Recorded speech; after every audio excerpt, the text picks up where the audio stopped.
PSL में टीमें बढ़ाने का मशवरा। वकार यूनिस की पीएसएल में 8 टीमों की डिमांड। हालिया पीएसएल में अवाम की अदम दिलचस्पी की वजूहात क्या थीं? क्रिकेट हलकों में नई बहस छिड़ गई। साबिक फास्ट बॉलर वकार यूनिस ने पीएसएल पैटर्न में तब्दीलियों का मशवरा दे दिया। वकार यूनिस ने चेयरमैन पीसीबी मोहसिन नकवी को तजवीज़ दी कि पाकिस्तान सुपर लीग जैसे बड़े ब्रांड के लिए 6 टीमें बहुत कम हैं। पीएसएल 2025 एडिशन में कम से कम 8 टीमें होनी चाहिए। साथ साथ पीएसएल के दौरान उर्दू कमेंट्री के लिए अलग चैनल और सेटअप होना चाहिए।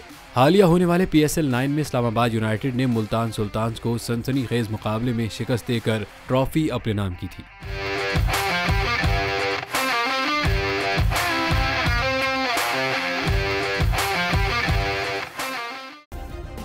सब्सक्राइब करें और बेल दबाएं ताकि कोई खबर रह न जाए।